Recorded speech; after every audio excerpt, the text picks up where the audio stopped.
Vice-président de la Commission nationale de running de la Fédération française d'athlétisme. J'ai une fonction de juge-arbitre expert B en mesurage. Et je suis responsable national des formations du running de tous les juges et starters et chronos qui touchent le running. Ce que je vous propose, alors je suis également organisateur, puisqu'en fait je suis directeur technique sur 4 courses, dont la plus importante pour moi c'est Marseille-Cassis, puisqu'en fait on a 20 000 coureurs, on vend nos 20 000 dossards en 5 jours. Notre record c'est la vente des 20 000 dossards en 20 minutes. Donc, et je suis donc directeur sur 4 autres courses.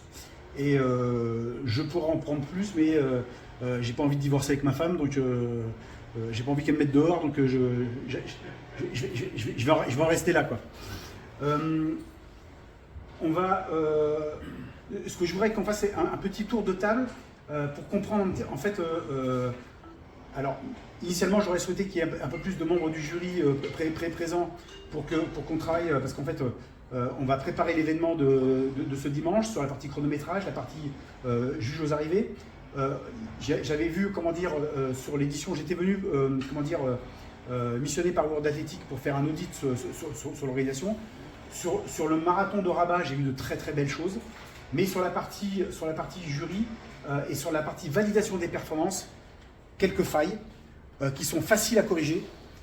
Et du coup, l'idée, c'était de reformer le jury pour faire en sorte que vous puissiez dans l'année et dans les années à venir sur vos éditions, prouver à un peu tout le monde que vous n'avez aucune difficulté au niveau de la validation de ces performances. Donc on verra tout ça en détail, ce qui fait que du coup, en fait, quand je vais dérouler, il y aura des petits bouts du rapport que j'avais fait à la fédération marocaine, où on voit un petit peu les quelques petites failles, et derrière les solutions que je propose, pour faire en sorte que on ait plus ces problématiques. Parce qu'à côté de ça, je le dis encore une fois, et c'est aussi pour ça que je reviens ici, c'est que j'avais pris beaucoup de plaisir. J'avais vu dans des tas de secteurs que vous avez aucune leçon à apprendre de la terre entière, en capacité à organiser. Vous avez une belle course, un beau parcours, une bonne gestion de l'ensemble sécurité, de l'ensemble contrôle antidopage, tout était parfait. La partie balisage du parcours, les ravitaillements, tout était parfait. Mais quelques petits soucis au niveau de l'arbitrage. Et de l'organisation starter, chrono et juge aux arrivées. Mais ça, on va le voir. Ce que je voudrais qu'on fasse, c'est peut-être un petit tour de table. Alors, j'en connais déjà quelques-uns ici, mais que vous puissiez me dire, en fait, comme il n'y a pas beaucoup de monde du jury, on va voir peut-être pour que samedi, on puisse faire un briefing et puis peut-être refaire un bout d'exercice, parce que derrière, moi, j'ai des films et des simulations de courses pour les habituer à chronométrer et pour habituer aussi les juges à arriver à faire les pointages. Donc un peu désolé que ces personnes ne soient pas là aujourd'hui, mais on verra ça avec toi pour rattraper ça et trouver un moment samedi pour rebriefer comme ça. En le faisant samedi, ils seront chauds pour le lendemain, quoi. Hein, ok, on fait comme ça. Alors du coup, je voudrais donc faire un petit tour de table rapide pour comprendre un petit peu vos fonctions dans l'organisation. Donc, Ouham Mohamed, responsable du département de l'organisation, formateur des juges. C'est ça. Ok. Et des juges arbitres, t'es juge arbitre? Oui. Lachia Nourdine, membre du département d'organisation, juge arbitre. Sidi Mohamed, membre du comité d'organisation et ex-athlète. Ok. Ahmed Khanani, ITO, conférencier en formation des services techniques, le monde arabe et l'Afrique francophone, mesureur international A et course sur route, formateur aussi pour les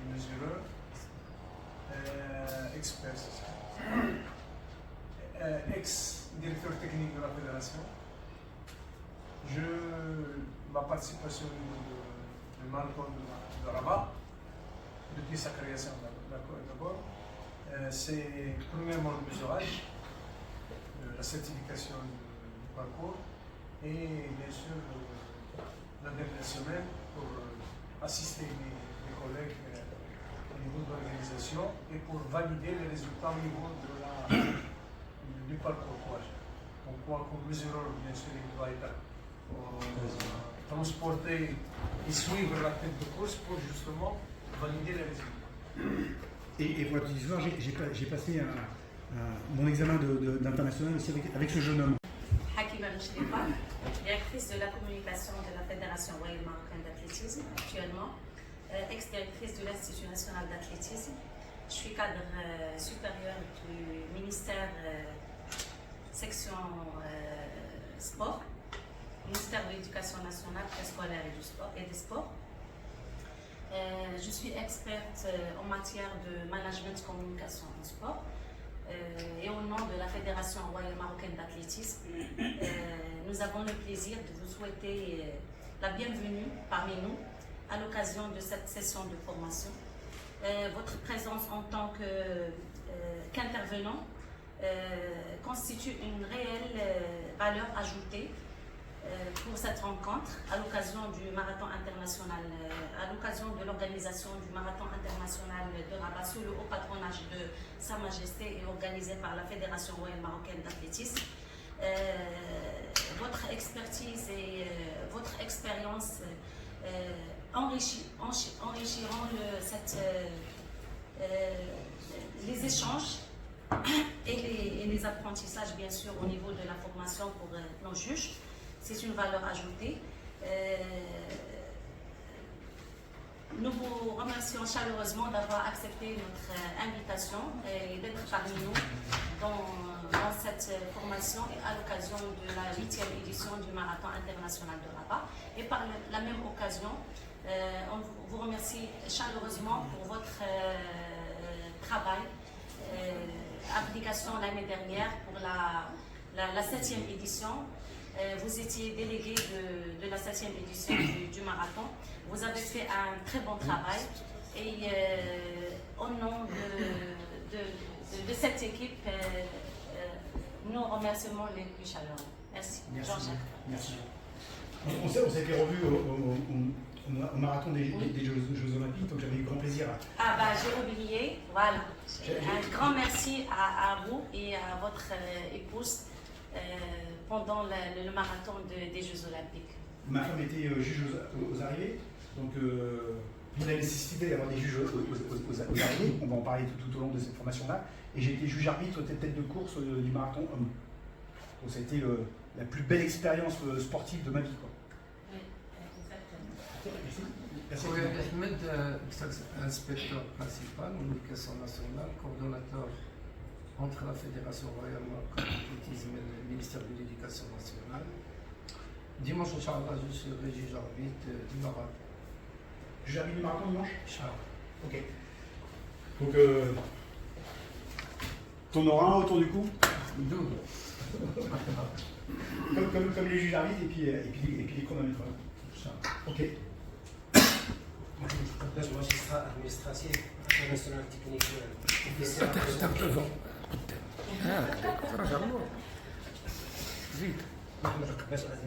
Magistrat administratif, international technique officier, Asmo King.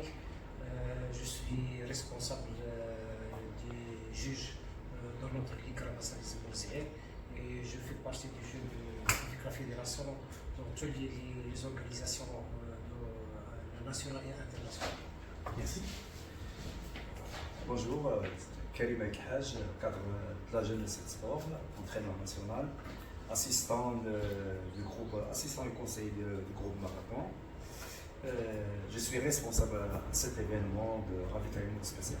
Ok, d'accord. Les ravitaillements des élites. Les élites. Ok. Alizé, c'est un athlète de haut niveau. Il a eu les Jeux Olympiques et le championnat du monde, spécialité 3 mystiques, et entraîneur à l'équipe nationale avec la feras quoi sur l'événement? Tu es sur l'événement? Oui. Mais en tant que quoi? L'avènement spécifique.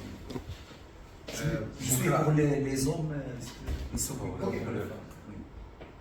Boukra Abdallah, directeur technique national de la Fédération d'athlétisme. Comme Hakima et Karim El-Haj, je suis cadre du ministère de la jeunesse, c'est pas de l'éducation nationale. Moi, c'est son sport. Et aussi, je suis chargé maintenant de. C'est pas du plateau. Le plateau, c'est chargé par Monica, mais moi, j'aide. J'ai fait un aide pour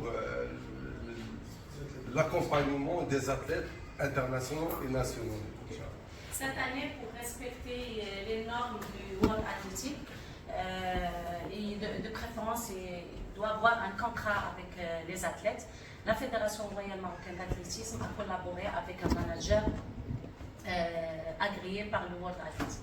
Mais M. Abdallah Boukra, comme il est le DTN, le directeur national technique, c'est à lui de collaborer et de coordonner avec le manager du plateau. Et aussi, il s'occupe de toute l'équipe marocaine participante à cette édition.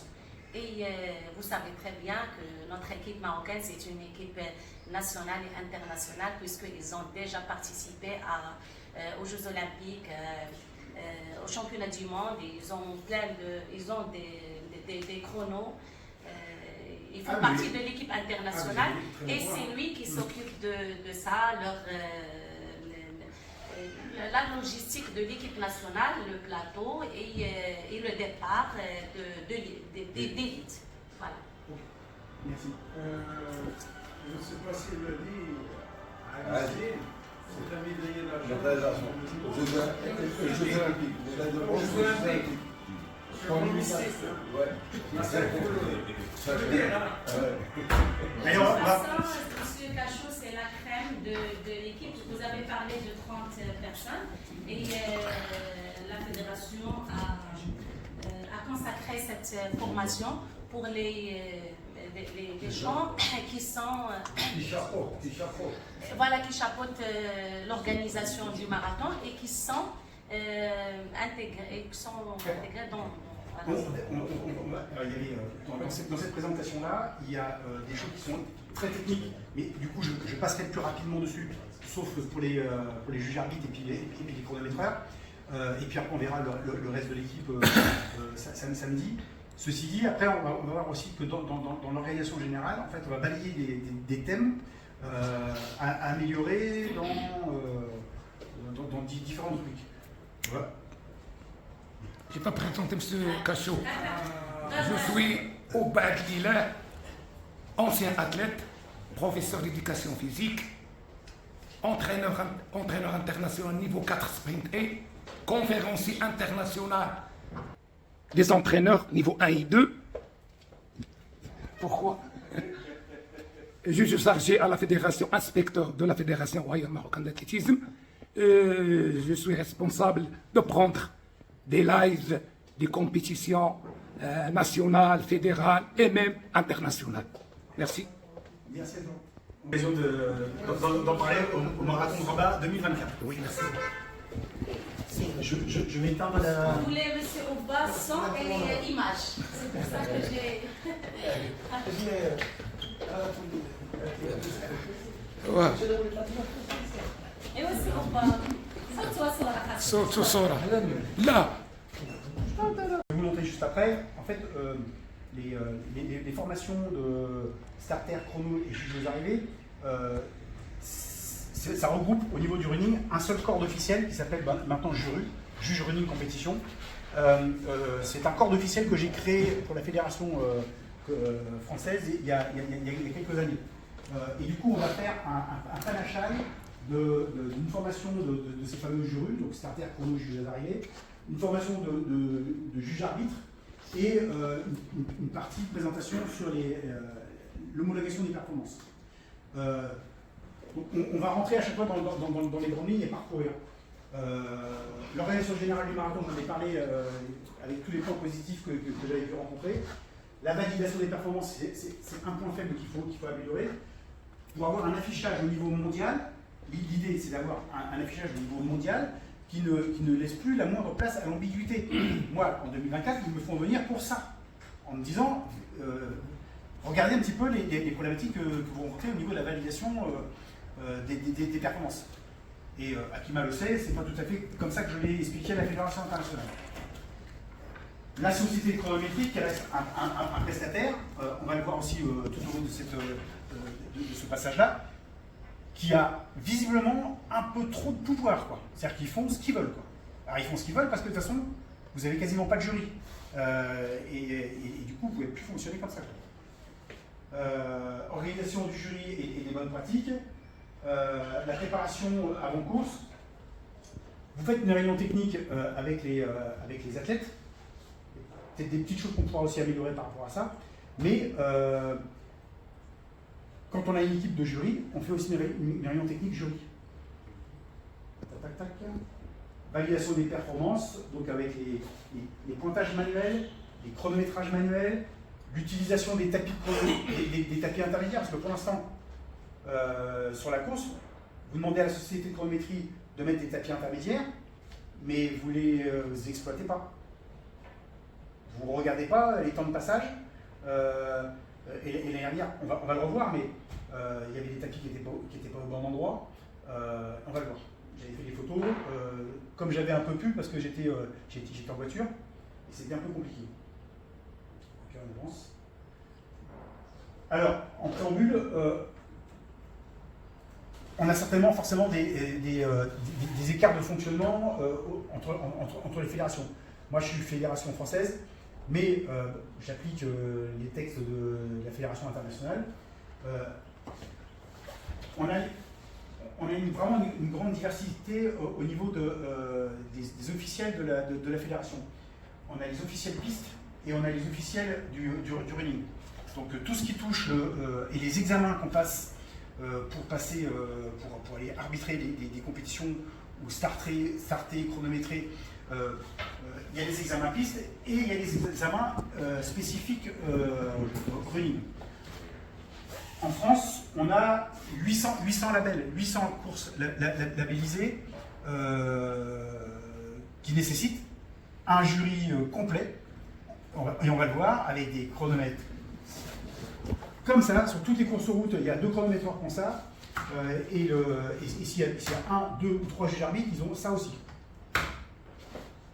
Alors ça coûte un petit peu, mais après, quand tout le monde a l'habitude de...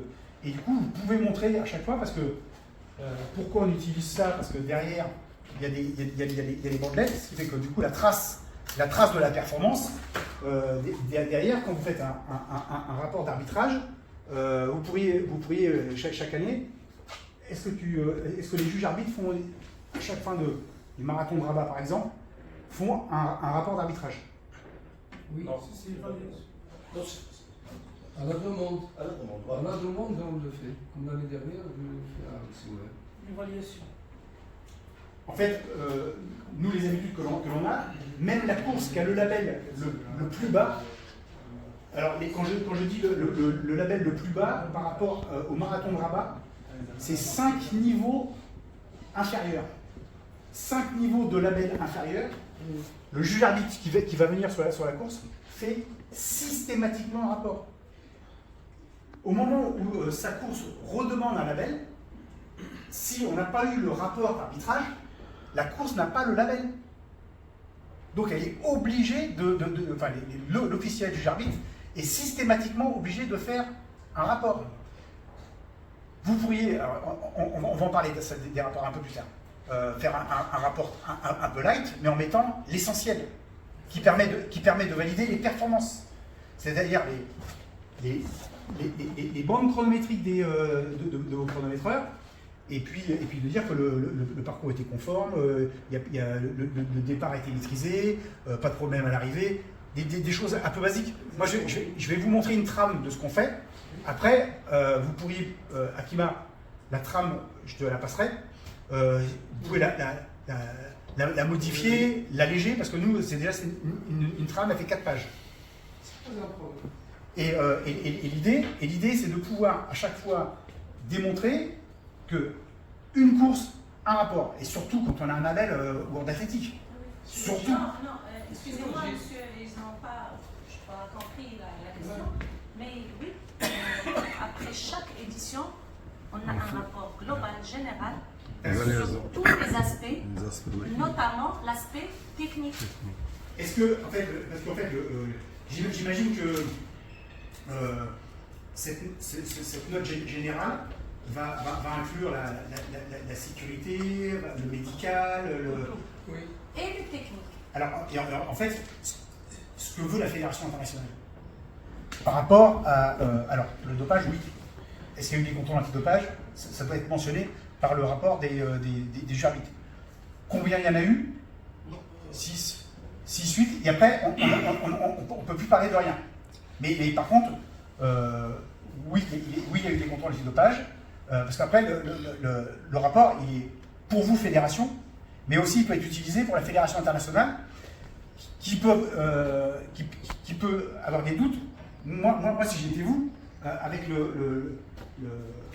l'information qu'ils ont à l'oreille en disant généralement sur les pays d'Afrique, on ne sait pas, la vérification et la validation des performances, on n'a pas d'éléments.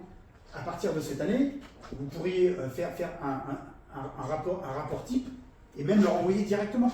Bon, écoute, monsieur Machou, mais on verra. Je pense que le délégué technique, c'est le premier responsable du rapport d'une compétition. Ce n'est pas le juge arbitre. Le juge arbitre, par exemple, son rôle, c'est de suivre l'épreuve, par exemple. Les 800 courses ici, là, les 800 courses ici, c'est. Alors, il n'y a pas de. Alors, vous avez un délégué technique. Tu fais allusion à qui au niveau des délégués techniques sur Rabat? Oui. Tu fais allusion à qui? À chaque fois, on désigne quelqu'un. Mais en fait, est-ce que le délégué technique, il a les connaissances de la réglementation internationale? On a des points pour répondre à un questionnaire. Alors après, vous faites votre salade au niveau de la fédération. Oui. Je peux te dire que les 800 courses, ce sont les juges arbitres qu'on regarde surtout. Bon, j'avance, on abordera ça un peu plus tard. Ouais. Ça, simplement, c'est ce que vous voyez ici, c'est l'équivalent de juge régional, national et international. Ça, c'est tout le parcours de formation des officiels. C'est-à-dire qu'ici, on forme comme je disais tout à l'heure, jury de compétition, starter, chrono et juges arrivés, des juges arbitres cross, des juges arbitres route, des juges arbitres trail et course en montagne. S'ils veulent passer le grade supérieur, il leur faut tout ça. Et ils repassent des examens de fédéral. Donc vous voyez, en fait, on a là, le mix un petit peu de ce que je vais vous faire aujourd'hui. En fait, c'est ce qu'on appelle des face-à-face. Et ils passent ils passent à chaque fois des examens pour passer au niveau supérieur.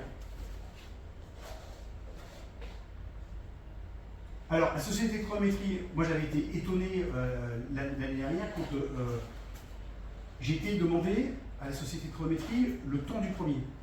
Et le gars, le responsable de la société de chronométrie, visiblement il n'avait pas trop apprécié que j'aille le voir pour lui demander le temps du premier, mais en fait, moi je voulais le temps officiel. Parce que moi, comme j'avais chronométré, je voulais savoir si on était d'accord. Et en fait, ça se fait systématiquement sur toutes les courses. Sur toutes les courses, on va demander à la société de chronométrie, mais on va le parcourir. Pourquoi on le fait? La règle. La société de chronométrie doit sortir, donc elle a le tapis de chronométrie, et elle sort un classement provisoire. Le classement provisoire, il est validé par le juge arbitre avec l'aide des chronométreurs et des juges aux arrivées. Les juges aux arrivées, on va le voir, ils remplissent à chaque fois que... Alors ça, c'est hyper simple à faire. C'est hyper simple à faire, mais l'ordre d'arrivée des premiers, si c'est un femme, si c'est une femme ou si c'est un homme, enfin, il n'y a rien de plus simple. Sauf que quand il y a des fois des arrivées où les coureurs sont au coude à coude, le premier qui passe, la société de chronométrie, elle va peut-être pas forcément le voir. Hein. Et je vais l'expliquer juste après. Même si la société est la meilleure au monde, les paramètres peuvent ne pas être vus ou gérés, comme quelques exemples derrière. Mon premier arbitrage en tant que juge arbitre national, il y a une bonne vingtaine d'années.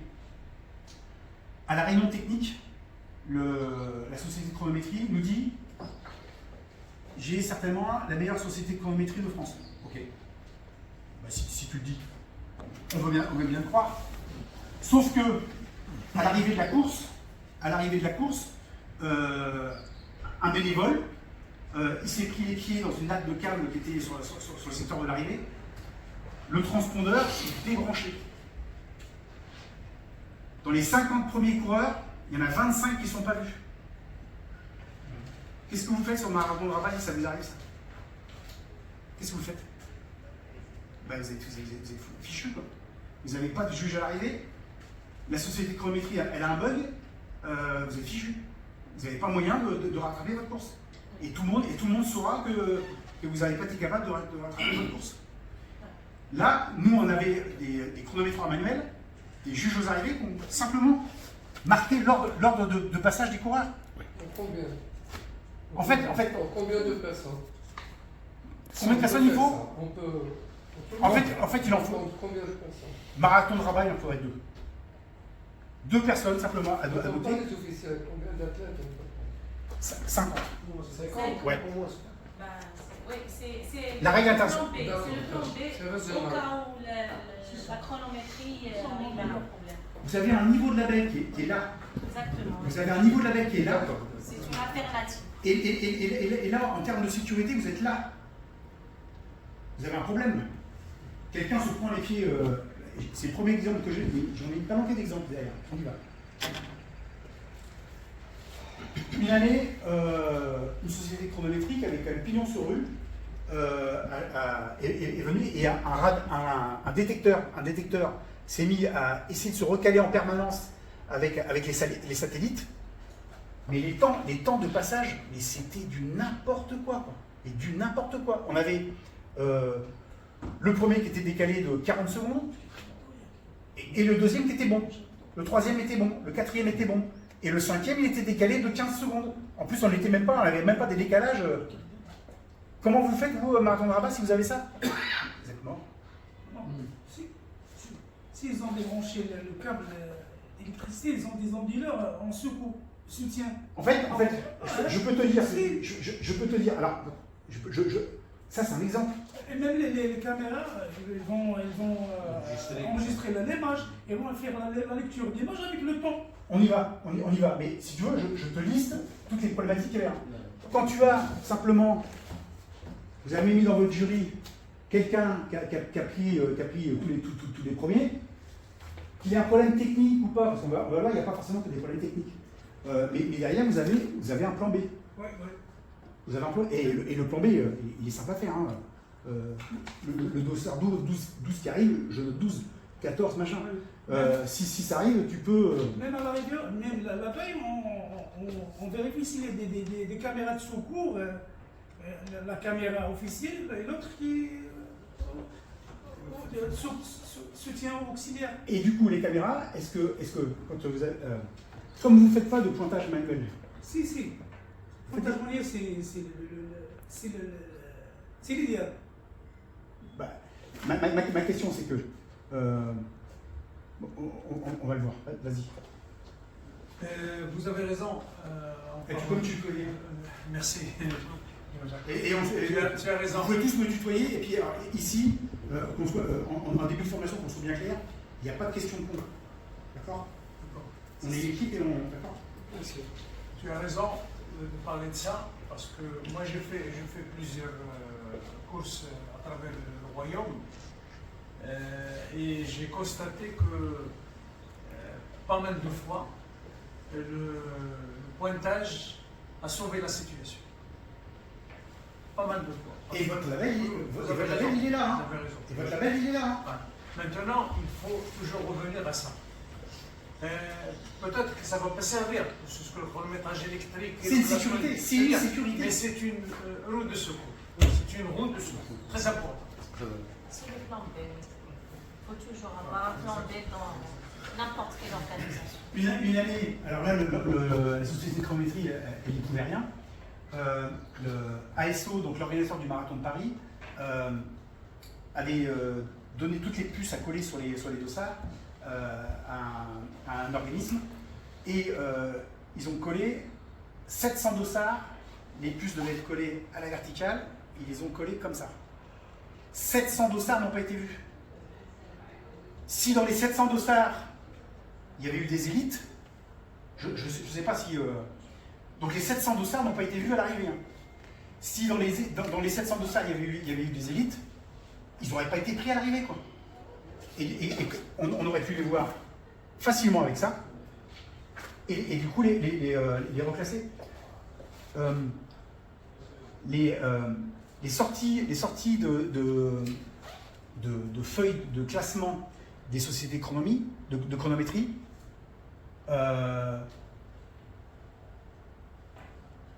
une course sur 10, allez, je vais aller loin, 2 courses sur 10, j'ai pas de modification à faire dans les 50 premiers. 2 sur 10. Ça veut dire que 8 fois sur 10, j'ai des choses à faire. Un dossard de quelqu'un qui est en fait qui n'a pas passé la ligne, mais il s'est baladé avec le dossard à côté, il a été chopé par la détection. Des erreurs de classement, parce que les tapis de chronométrie ont un faisceau de lecture. Ce qui fait que du coup, quand un juge à l'arrivée, quand un juge à l'arrivée,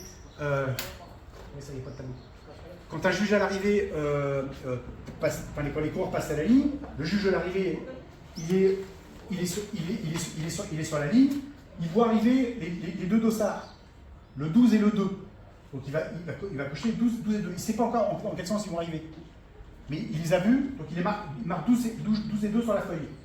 Et puis au dernier moment, ils arrivent dans le sens 12 et 2. Ça ne change rien. Mais par contre, le 2 est passé devant le 12.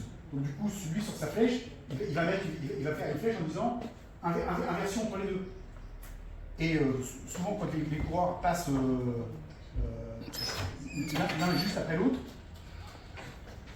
l'un juste après l'autre, très souvent, la société de chronométrie, l'ordre précis, il n'est pas bon. Hein.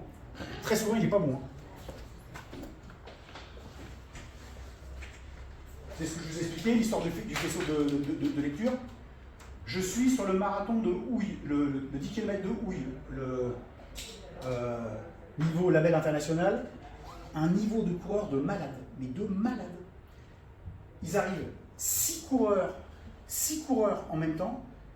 Mais quand je dis en même temps, sur la photo finish, il y a 2 coureurs qu'on ne voit pas dans les 6.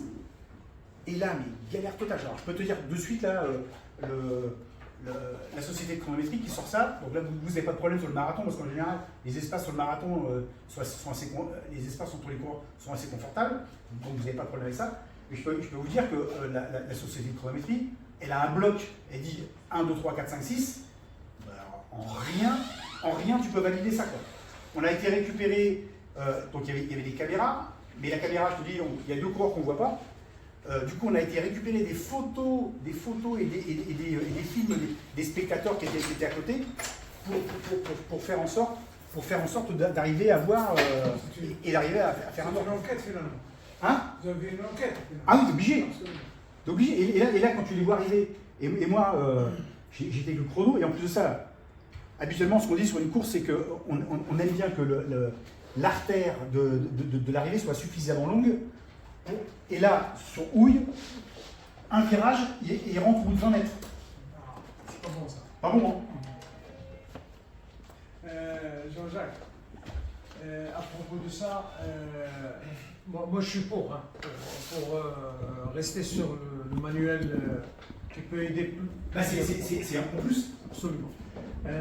C'est justement, quelquefois, la machine ou le système ne peut pas détecter des choses que l'humain peut détecter. Par exemple, quand on avait débuté avec la société dont vous parlez, dont tu parles, on avait des rigolos qui faisaient des trucs que la société ne pouvait pas déceler et que les juges, les pointeurs pouvaient déceler. Par exemple, si quelqu'un il prend un dossard d'un ami avec lui dans sa poche, par exemple. Oui, voilà. Exactement. Et je me rappelle, en 1989, déjà ça fait à peu près presque 40 ans, au marathon de Marrakech, puisque le marathon de Marrakech c'est l'un des premiers, on avait inventé, moi j'étais derrière ça, on avait inventé ce qu'on appelle, en plus du pointage à l'arrivée, un contrôle mobile. Un contrôle mobile avec des motos, deux personnes, et un qui conduit et l'autre qui pointe, pour suivre le peloton de tête, les 50 premiers. Mais normalement, ça fait partie du boulot aussi des juges arbitres. Oui, justement. Mais pour être aidé, justement, les juges devaient être transportés, devaient être mobiles pour suivre justement du départ à l'arrivée, parce qu'il y avait des gens qui coupaient les parcours, qui faisaient un relais entre deux athlètes, etc. Donc le pointage manuel, il est toujours de rigueur. Par contre, on est d'accord, quand vous me rappelez le nombre de concurrents sur le marathon de Rabat? Le nombre de participants? Participants l'année dernière. À peu près, non mais c'est cette année. Cette année? Oui. On a Souhab, 30 000. 30 000 pour l'instant. Ce que je veux dire, c'est que quand il y a 2 juges arbitres, ou 3 juges arbitres, ou 4 juges arbitres pour 30 000 coureurs, c'est comme sur le marathon de Paris avec 55 000, tu ne vas pas voir tout le monde. Hein. C'est-à-dire que s'il y a de la triche, on va le voir là, une année, on a eu les trois premiers arrivants en catégorie master, les plus âgés, ben les 3 ont pris le métro. Et on a pu les piéger. Donc là, 5 plus, donc dans les 50 premiers,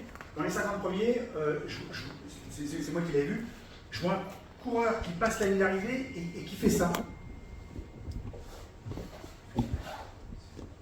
Qu'est-ce qu'il me fait lui? Je tombe dessus, donc les pointeurs arrivés, ils ont vu passer un dossard. Sauf que la société de chronométrie, après les 5. 1 plus 5, 6.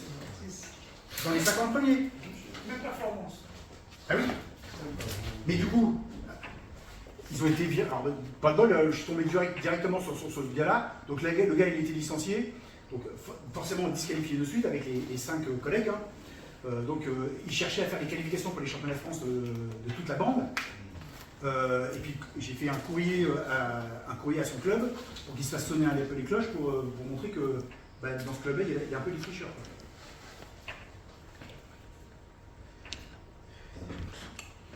Les inversions de place, comme je disais tout à l'heure, l'histoire de faisceaux de lecture, deux coureurs qui arrivent en côte à côte, un juge à l'arrivée ou même les chronométreurs. Alors le chronométreur, lui, il va prendre 2 temps. Il ne va pas savoir qui est passé le premier ou deuxième. Mais le juge à l'arrivée, lui, il est censé, quand il voit bien qu'il y a 2 personnes en bagarre, il se met. Et du coup, quand le juge arbitre va valider au moins les 50 premiers, il récupère les feuilles des juges aux arrivées. Et puis le juge arbitre, moi quand je suis juge arbitre, quand je termine une course, avec ma moto, on va parler des motos plus tard, avec ma moto, dans le dernier kilomètre, je dis à mon motard, tu traces, comme ça je suis à l'arrivée, je chope ma planchette, j'ai mon chrono autour du cou, le premier qui va arriver, ça fait 10 km ou un semi-marathon, je le suis, donc je sais quel est son numéro de dossard. J'ai mon chrono sur la tablette et quand il passe, boum, j'ai son temps de passage. Après, je vais aller vérifier avec les chronométreurs pour voir s'ils sont d'accord. Mais s'il y a 2 coureurs en bagarre, il se peut qu'au niveau de la société de chronométrie, elle n'est pas vue comme vous. Sauf que vous étiez, vous avez regardé avec le juge arbitre pour valider ça. De puce au pied, c'est un coureur qui a voulu garder la puce qu'il avait sur le championnat de France de l'année dernière en fétiche, sauf que une année après, la société de chronométrie, elle a vu cette puce d'un an, plus la puce qu'il avait de cette année. Et là, c'est pareil, hein, donc la société en a vu arriver 2. Si vous n'avez pas les pointages manuels, ben, vous ne savez pas. Maintenant, je vais parler un petit peu des tapis contrôle intermédiaire. Il y avait une règle à un moment donné sur Paris, c'était de dire que toutes les personnes qui n'étaient pas vues sur 2 tapis consécutifs, on pouvait dire elles ne sont pas passées sur les tapis, on les disqualifie. Sauf qu'une année, Clémence Calvin, qui a été par la suite un peu comment dire, perturbée pour des raisons de dopage, elle est tête de course des féminines et donc elle est suivie en permanence parce que non seulement elle est partie pour un semi-marathon et en fait au 5e kilomètre, comme la distance au niveau de peut-être encore avec 2 F à l'époque ou World Athletics, je m'en rappelle plus, la distance officielle du 5 km venait d'être arrivée et que du coup on pouvait valider des records nationaux et internationaux. Et Clémence, qui a un top niveau, comme ça venait juste d'arriver, on se dit, on lui pose la question, est-ce que sur ton semi-marathon, tu veux qu'on mette en place un dispositif au 5e kilomètre pour valider ta performance? Ce qui fait que du coup, effectivement, il y avait 2 chronométreurs au départ de la course, comme toutes les courses normalement constituées, et ces mêmes chronométreurs-là ont été déplacés pour être sur le passage du 5e kilomètre. Sauf qu'après, quand elle a poursuivi sa course, si on avait suivi la règle, le coureur n'est pas vu sur 2 tapis, on disqualifie, on aurait pu la disqualifier, alors qu'en fait, elle a été suivie du début à la fin par une moto, elle fait 3e de la course du semi-marathon de Paris, et puis elle est perturbée par aucun dossard à puce autour d'elle, parce qu'elle est quasiment toute seule. Donc ça veut dire que des tapis intermédiaires aussi, c'est intéressant de les utiliser, on va voir pourquoi. Mais des fois ça marche ou ça marche pas. Et sur le marathon de Rabat l'année dernière, 2 problèmes identifiés sur les tapis. C'est alors moi j'ai identifié, je crois que c'était le 5e qui devait être 200 mètres Qui n'était pas sa place. Qui n'était pas sa place. Et alors le pire, ça avait été un tapis de chronométrie qui avait été mis sur un trottoir. Au 20e kilomètre, je suis dans la voiture et je vois tous les coureurs. Alors au 20e kilomètre, on a une immense courbe. La route elle est très large et le trottoir il est très large. Et je vois tous les coureurs qui montent sur le trottoir. Je me dis, waouh, pourquoi ils montent sur le trottoir? Et en fait, parce que le tapis de chronométrie avait été mis sur le trottoir. J'ai une photo là. J'ai une photo. Est-ce que tu l'as vu, toi, de ta voiture?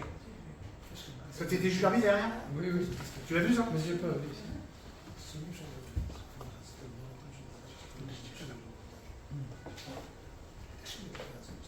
Là. Ça exactement. Bah, tu vois la photo. Vous avez la photo? Ouais. Ouais, je pense à la Le problème de. Le problème de ça. Le problème de ça, il est multiple. Le premier, c'est que du coup, les coureurs, dans la réglementation, il dit que on ne monte pas sur le trottoir. Eux, ils sont montés sur le trottoir, mais tu ne veux pas les sanctionner. C'est pas de leur faute. Ils ont monté sur le trottoir. Eh oui. Oui, à l'arrivée. À l'arrivée, dans le 20e kilomètre, quand il y a eu le tapis de chronométrie. Oui. Parce qu'il y avait le problème, parce qu'il y avait le problème à droite et le côté. Oui, je les ai vus.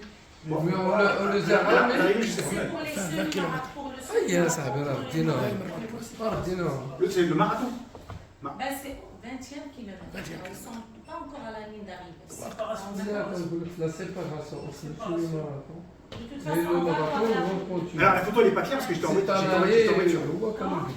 La photo elle n'est pas très nette parce que j'étais en voiture. Le multiple. Le multiple. Écoutez, Drari, ce sont des points à améliorer. Ce n'est pas des critiques, ce n'est pas des. Ah non, là on construit, là. On cherche à construire. Hein. Hein, on cherche à Bah, construire. cette année, on a c'est pris en considération. C'est le travail de la société de chronométrage. Sauf que, alors, L'État privé. C'est la société. attends, j'en parle. Plusieurs problèmes à ça. D'abord, les coureurs sont des autres toits, ils n'ont pas le droit de le faire. Tu ne peux pas les sanctionner parce que c'est pas de leur faute. La société de chronométrie a fait ça. Sauf que la société de chronométrie, j'ai cru comprendre qu'en fait, vous ne pouvez pas faire de marquage au sol pour dire à quel endroit vous voulez avoir. Alors, il faut que vous trouviez une autre solution, parce que ça veut dire que la société de chronométrie, est-ce qu'elle est suivie par le mesureur pour positionner ses tapis? Non.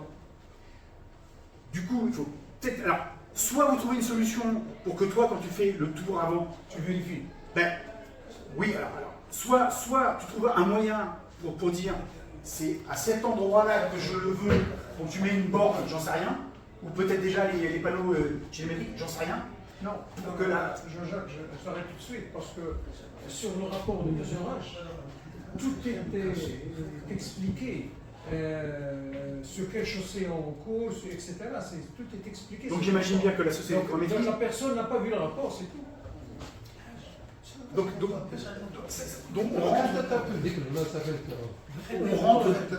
on rentre de nouveau. On rentre de nouveau dans les discussions que vous devez avoir avec la société chronométrique qui ne peut pas faire ce qu'elle veut. Et du coup, vous aussi, vous devez lui. La société de chronométrie, si vous ne lui donnez pas de deuxième mesurage, mais peut-être que les gens ils savent pas, ils sont pas officiels, peut-être qu'ils ne savent pas bien lire un deuxième mesurage non plus. Donc si vous ne faites pas la vérification avant, après, forcément ça pose des problèmes, quoi.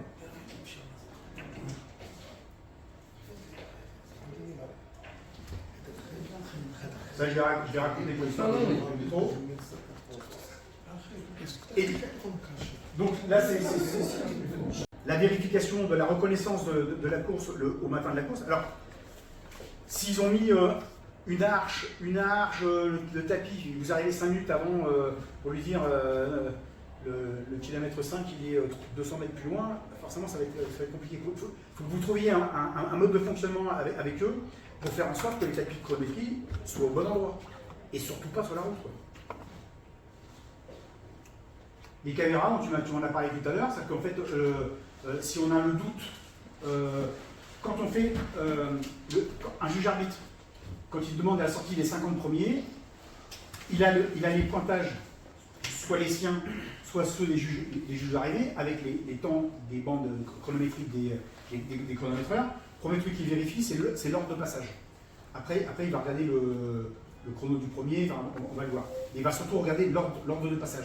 Et s'il a un doute, la feuille de la société de chronométrie et la feuille des officiels, s'il a un doute sur l'ordre d'un concurrent, le juge arbitre doit demander la lecture du film pour dire qui je recale en premier par rapport à ma problématique. Ça, c'est un boulot du juge arbitre. Marathon de Paris, le dispositif, on a la société de chronométrie, elle est doublée. Il y a une deuxième société qui est derrière. On a les 2 chronométreurs manuels, ou 3, et chronométrage des 2 juges arbitres. Donc on a ceinture, bretelle, parachute, airbag. On est hyper protégé. Là, depuis tout à l'heure, on parle de la solution B pour se protéger.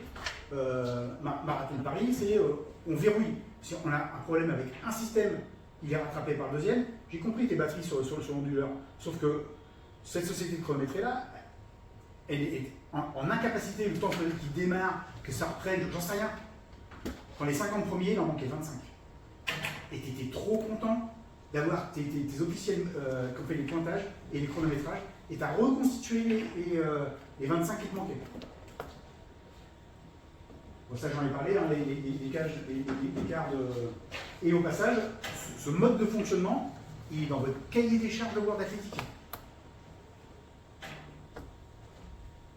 Ça c'était l'emplacement du kilomètre 5 qui était pas à la bonne place. C'est-à-dire qu'on a vu la bande kilométrique et puis le tapis qui était, je ne sais plus s'il était beaucoup plus. Ah, la photo elle est vraiment nulle. La photo, ça c'est la photo que j'avais fait de la voiture. Donc là on voit bien les coureurs qui sont sur le trottoir. Donc ils ont fait une belle courbe sur le trottoir. Dans les autres inconvénients que j'ai oublié de citer tout à l'heure, c'est que comme on est sur une très grande... On est sur une très grande courbe. Moi j'ai noté que c'était vers le 20e kilomètre. Et en fait on rattrape des coureurs d'une autre course. On rattrape des coureurs d'une autre course. Il y avait un virage là-bas. Ah oui, il y a une très grande courbe. Très grande courbe. Et le trottoir, il doit faire 10 À la gauche, 10 je mètres. crois c'est avenue Hassan 2 avec Ibn Rushd. 20 km 20 km. 20 km c'est plus. 20 km على الدروات. لا لين دروات تحتاج على جمع لا سكينه. ما كاينش ب 20 Il 15 Non, mais il ne parle pas de... ال قال 20 km. Moi je pense que c'est aux alentours du 20e kilomètre. Ça va. كيفي خرج من الشارع هذيك اللي غنهبطوا C'est l'approche de l'arrivée. مليون دولار. 21 كيلومتر فيها 1 كيلومتر. Le 20e kilomètre, جمع لا il est sur Imam Malik. Exactement. Avant l'arrivée. Avant l'arrivée. Exactement. Tu te rappelles à quel endroit Voilà, il y a هذا eu في problème على Je n'arrive pas à reconnaître la photo. Ouais, je te montrerai, c'est peut-être un peu mieux sur le téléphone, mais D'accord. dans tout 20 km c'est à Hilton. Bon, Presque. C'est Presque. à Hilton. في داير الرابطين. le mesureur, il peut comprendre que, en fait, comme Peut-être que la photo ce n'est pas au 20e kilomètre. peut-être. Sûr. Parce que apparaît dans le croisement, le virage de Hassan Thani avec Ibn Rushd. C'est pas le bien comme Jean-Jacques, toi qui as pris cette photo, est-ce que la course des 10 km elle était en même temps sur le. Oui, le ils voilà. sont là. Voilà. Oui, C'est le oui, 20e. oui. C'est le 20e. C'est le 21. Tu as raison, c'est le 20e.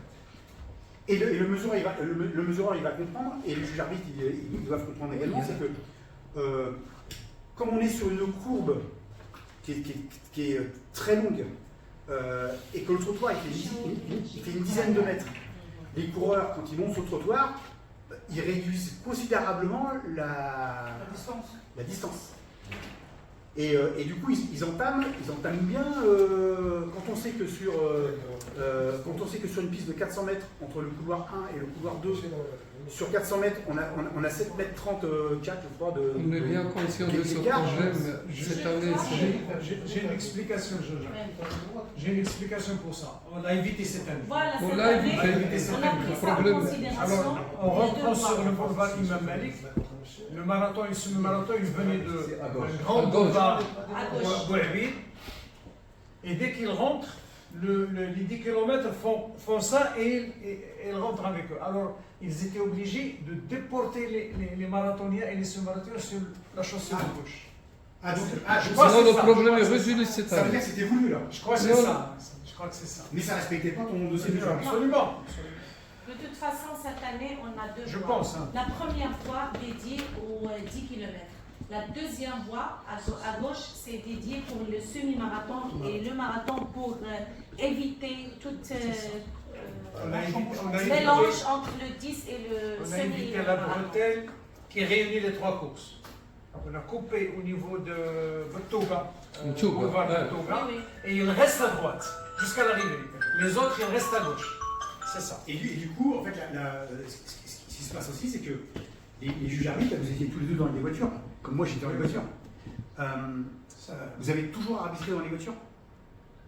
Parce qu'en fait, quand on prend écrit dans votre cahier des charges de votre label, c'est marqué les juges arbitres sont soit en vélo, soit en moto. En vélo, moi je dis, c'est pas bon. C'est pas bon parce que, alors, habituellement, quand on arbitre, on a le chronomètre. Je l'ai pas là, il est dans le sac. Moi, quand j'arbitre, j'ai le dictaphone. Donc, du coup, régulièrement, quand je vois, par exemple, au kilomètre 20, si vous êtes prenons l'hypothèse où c'est pas un problème, c'est pas une problématique de tapis qui est positionné au même endroit par la société de chronométrie. Vous voyez un coureur qui monte sur un trottoir à un autre endroit. Dans la voiture, pour aller vers l'athlète, c'est pas pratique. Et c'est pas pour rien qu'il est marqué dans votre cahier des charges et dans la réglementation internationale que l'arbitrage ça se fait en moto quoi. Et en voiture. Donc moi j'ai réussi à avoir j'ai pris une photo qui était minable, mais si je devais aller sanctionner quelqu'un parce qu'il est monté sur le trottoir, en voiture c'est pas pratique. En voiture vous voyez rien quoi. Vous n'avez pas le regard que vous pouvez avoir. Et en moto, oui. Il y a 1 mois et demi à Lille, la première féminine du semi-marathon, dès son départ, je la vois discuter avec un coureur. Et là je me dis, mais lui, premier ravitaillement, il y a de fortes chances que je sorte un jaune. Premier ravitaillement, donc il y avait un très bon niveau. Premier ravitaillement, la fille, elle trace tout droit. Le gars qui courait avec elle, visiblement il courait avec elle, il va au ravitaillement, il va lui chercher sa bouteille d'eau, il lui ramène, il lui tend. Carton jaune. Vous êtes en voiture, mais qu'est-ce que vous faites? C'est difficile. Vous ne pouvez rien faire quoi. Vous ne devez pas être dans des voitures, vous devez être sur des motos quoi. Vous avez c'est pareil, à la fin de la course, vous devez regagner l'arrivée pour être présent, chronométré, pointer au moins le premier pour avoir un début d'ordre. Après, vous ne pouvez pas et chronométrer et pointer en même temps. Ça, mais au moins le premier, quoi. Au moins le premier. Et après, les chronométreurs, ils font leur boulot et les juges de l'arrivée font le boulot. Vous êtes en moto, et ben, dans le dernier kilomètre, vous dites à votre chauffeur, trace, tu vas à l'arrivée, la moto, elle arrive tranquille. En voiture, moi la dernière, quand j'avais la voiture, quand je suis arrivé sur le secteur de l'arrivée, ça a été compliqué de passer, quoi. Donc c'est du confort, ça, la moto, c'est du confort. Ah, je vais passer un petit peu vite. Là, on est sur une trame habituelle. Monsieur Jean-Jacques, et même l'équipe de l'organisation présidée par M. Rahab, toute cette ligne droite, ils vont mettre un filet tout au long de ce trajet-là. Ah, pour séparer? Pour séparer et pour éviter de... Non, c'est pas pour séparer, c'est pour empêcher les uns de passer de l'autre côté. Et en même temps, orienter les Canaliser les uns des autres. Et on a évité aussi qu'on rentre sur la même chaussée à l'arrivée. Les 10 km restent à droite constamment, sur le boulevard où on a jugé l'arrivée l'année dernière. Et le marathon, il rentre sur l'autre chaussée pour l'arrivée. Donc on a amélioré un petit peu. Il n'y aura pas le problème. Dans aussi ce qu'il faudra voir, je ne sais plus si j'en parle ici, les coureurs, il faudra peut-être en parler à la réunion technique, mais après c'est à vous de mettre ça en place. Comme on n'est pas sur un marathon où on a ce qu'on appelle la ligne bleue, ou marathon Paris, la ligne verte. Pour des raisons parce que vous ne voulez pas faire le moindre marquage. Voilà. Okay. La problématique, c'est que du coup, les coureurs, ils ont plein de véhicules devant, et en fait, eux, la trajectoire, il n'y a pas que des coureurs marocains. C'est-à-dire qu'en fait, ils ne connaissent peut-être pas tous forcément le parcours, et du coup, mais plein de fois, on les voit, ils reviennent ici. Ils ne sont pas sur la bonne trajectoire. Il faudrait que vous mettiez en place. Toi, le parcours, tu le connais super bien. C'est de dire, par exemple, toi, tu sors dans une voiture, j'en sais rien. Est-ce que c'est la voiture où il y a le chrono? Peut-être, j'en sais pas. Mais ça veut dire que si tu es dans la voiture chrono prend la trajectoire idéale et dire à l'ensemble des athlètes, C'est cette voiture-là Suivez la voiture. qu'il faut suivre. Par contre, ça veut dire que tous les autres véhicules leur expliquer que cette voiture-là, elle est prioritaire. C'est pas elle qui bouge pour la trajectoire, mais c'est vous qui faites en sorte de pas déranger. Ça, c'est difficile à obtenir. Franchement, je le dis, hein, sur toutes les courses organisées, il y a toujours des... Prenez par exemple la voiture qui transporte la caméra de la télévision. Ils veulent rester constamment à côté du peloton de tête. Et ils empêchent la voiture chrono de faire son travail correctement. En même temps, si on explique aux coureurs à la réunion technique que il peut y avoir la voiture de la télévision qui va venir, mais par contre la voiture qui va donner l'axe de la course, ça sera celle-là. Le plus qu'en chemin.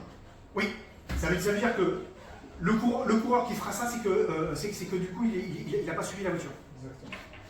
Donc c'est-à-dire que sur toutes les courses où il y a des motos... Mais la voiture de la transmission en direct peut par exemple être du côté de la route, c'est prendre les athlètes de profil. Il n'est pas obligé de rester en face. La voiture du direct, elle est le même trajet des athlètes. Non, jamais à côté. Non, Jamais. mais le plus important, c'est la voiture de chrono. Oui, mais Ouais, maintenant. la voiture de la télévision, et quelques voitures qui se baladent, je ne sais pas où, Non, ils empêchent la voiture du chrono de faire son travail. Non, cette année, monsieur, il faut en cette parler. année, on va faire un débriefing avant la course. On a les voitures, on a les motos, on a les gens de la transmission en direct. Il faut les inviter. Voilà, Venir discuter et voilà l'emplacement de chaque personne qui a une mission dans Et si les juges arbitres, et s'ils sont d'accord, ils sont en moto, ça fait deux voitures de moins. Absolument. Ça, c'est la trame World Athletic que l'on respecte sur la route et que du coup, on a allégé sur les courses de trail et les courses de montagne. Mais un jury minimum, alors je ne parle pas du dopage, le dopage c'est un jury minimum, c'est un starter, 2 chronométreurs et un juge à l'arrivée. Et sur un marathon, un juge à l'arrivée ça suffit. Si on était sur un 10 km, je vous dirais, et vu votre niveau de la veille, je vous dirais, vous en mettez 2. C'est pas la peine d'avoir fait un baccalauréat plus 10 pour remplir une feuille avec l'ordre d'arrivée des coureurs. Là, on est sur une course que j'ai arbitrée le mois dernier, une toute petite course qui a 5 niveaux de label, 5 niveaux de label en dessous de nous, quoi. 5 niveaux. J'ai 2 chronométreurs manuels, le starter, moi je suis juge à l'arrivée, j'ai le casque, je suis prêt à partir à la moto, et 1, 2, 3 chronos. On a tous des chronos comme ça. On a la preuve, même sur des courses de très bas niveau, on a la trace des performances. Et on peut valider à la terre entière qui nous le demande les performances. Et vous, le premier qui vous taquine, c'est World Athletic.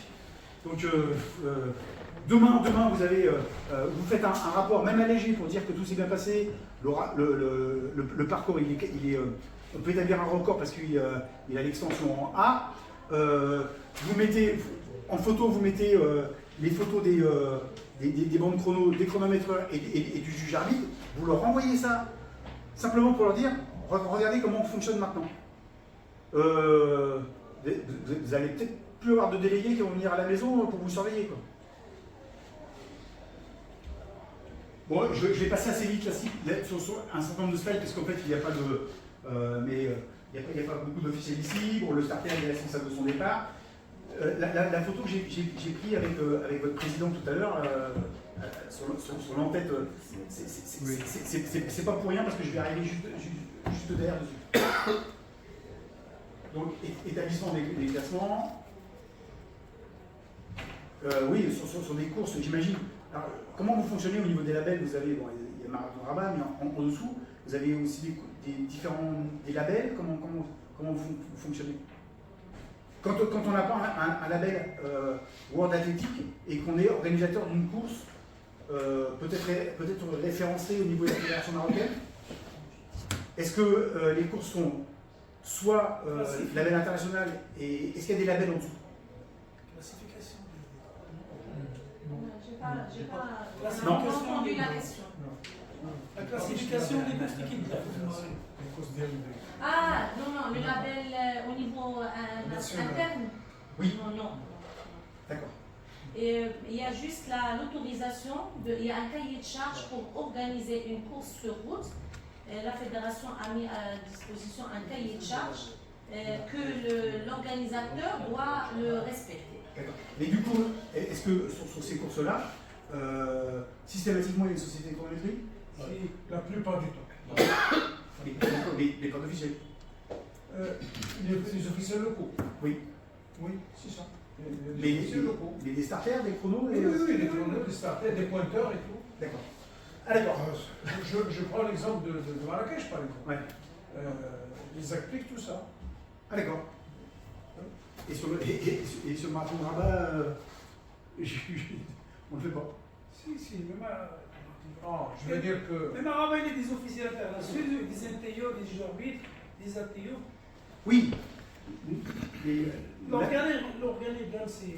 Non mais vous êtes très bien calé au niveau très haut niveau d'arbitrage, mais après en fait on demande des fonctions basiques de chronomètre et c'est pour valider les performances. Parce que c'est pas la société de chronométrie qui valide les performances. On fait trop confiance Ah mais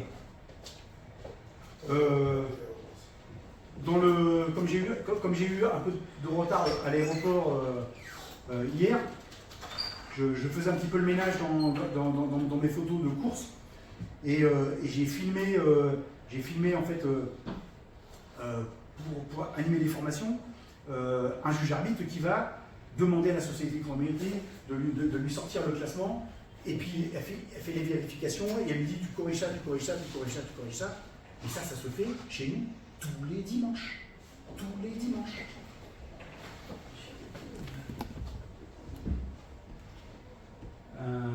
Pour le starter responsable du départ. Pourquoi j'ai mis ça en fait en jaune? C'est que l'année dernière, moi j'ai été surpris de. Alors, c'est la première fois que je venais à Rabat, et en fait, quand moi les coureurs sont arrivés très tardivement sur la ligne de départ, parce que habituellement, les coureurs, on les fait venir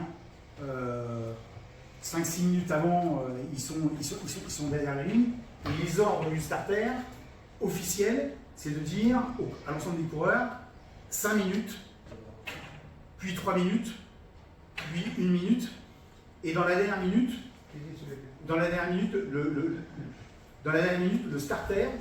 le starter avant de tirer, ou le président, on en parle juste derrière, s'assure que les chronométreurs sont prêts, parce que si les chronométreurs ils sont pas là, c'est un peu compliqué de donner le départ.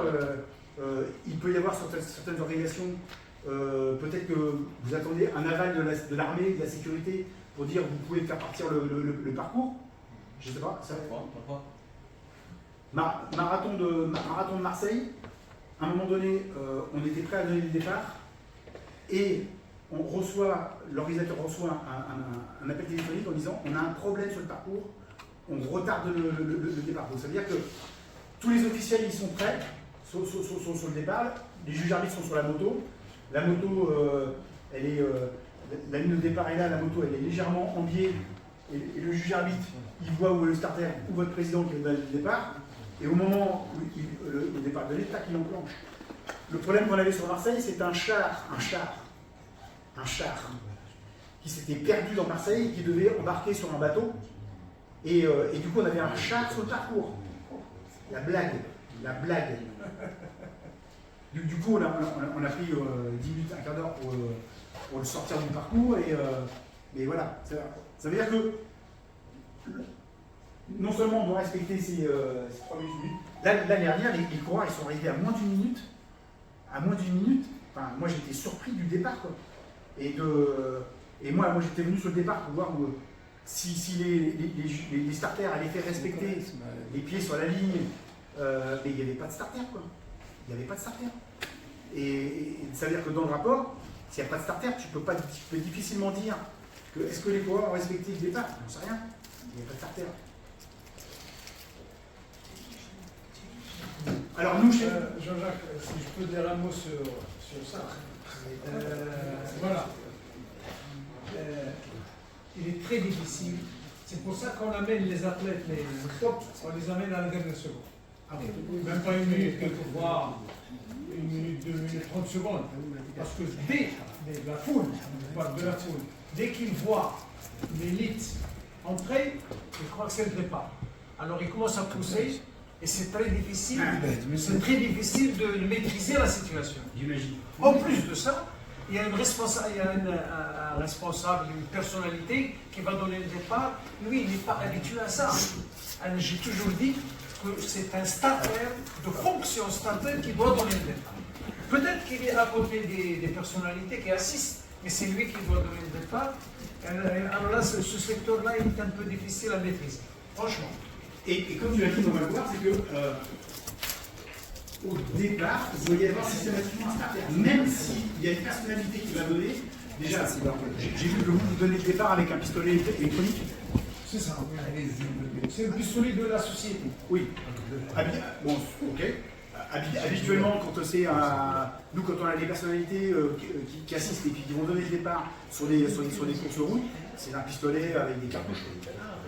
Mais ça veut dire que le starter, il explique à la personnalité comment l'arme fonctionne. On essaie de le faire. Et que le starter, il doit dire à vos marques, et coup de pistolet. Et là j'ai la photo de votre président, il est tout seul. Il n'y a pas de starter autour de lui. Et moi, l'année dernière, j'avais été surpris de... Je ne voyais pas de starter, je ne voyais pas de chronomètreur, je voyais... Waouh, il manque des trucs là. Non, il n'y avait pas Sameh à côté du président l'année dernière. Je ne sais pas. Est-ce que c'est la photo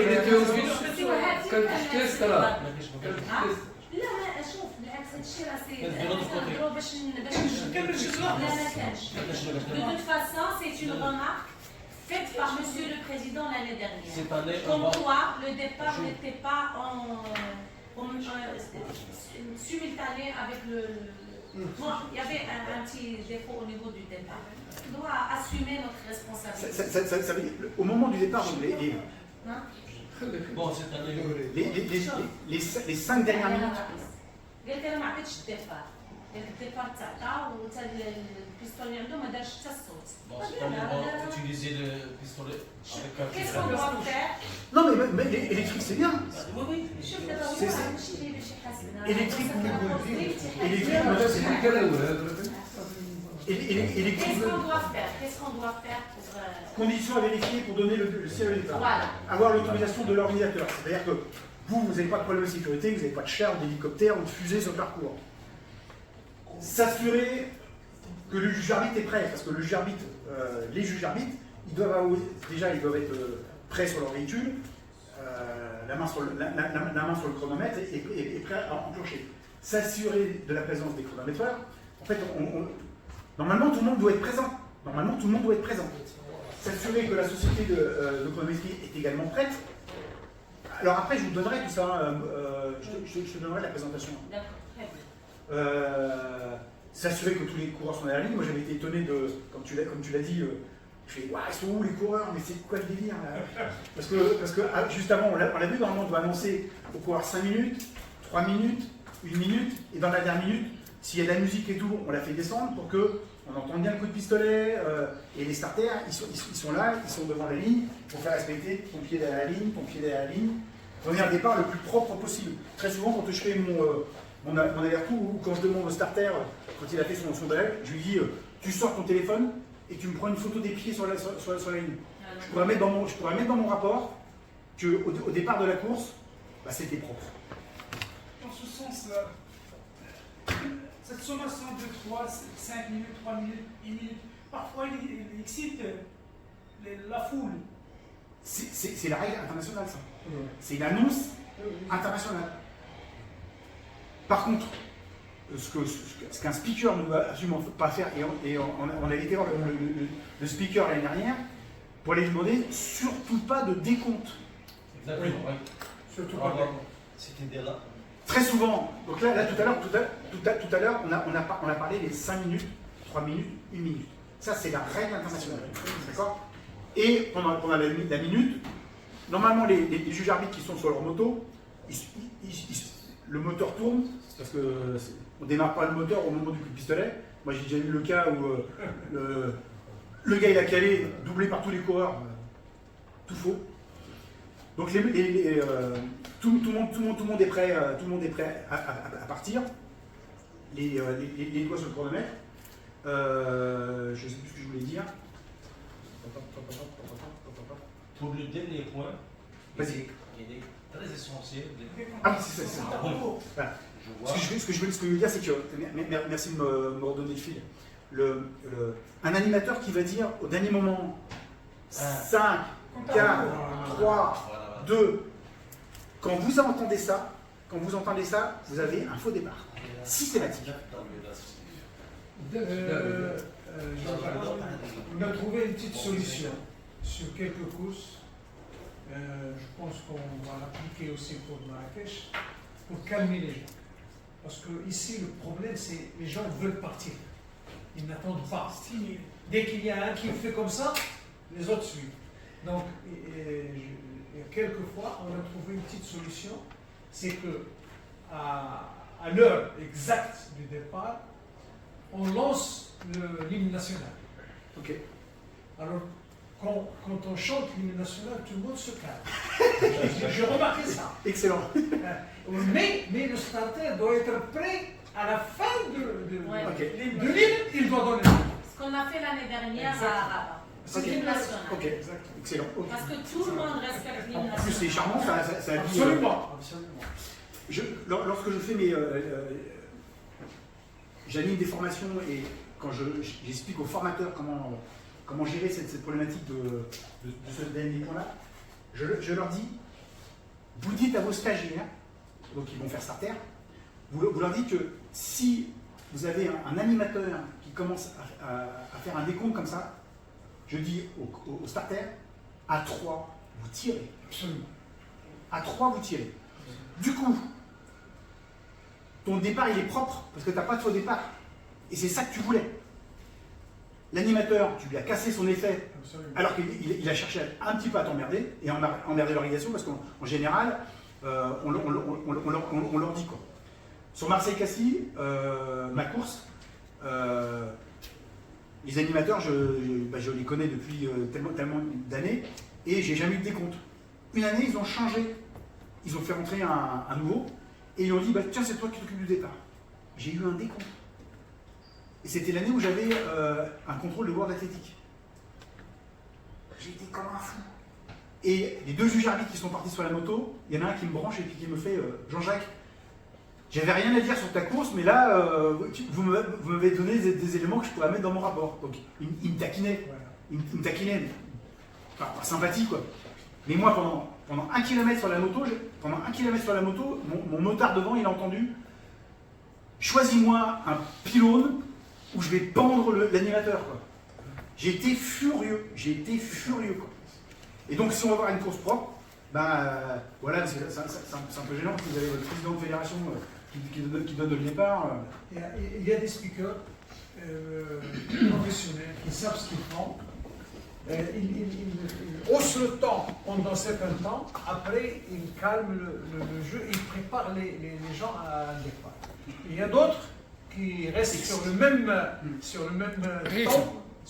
temps et ça fait bouger la foule.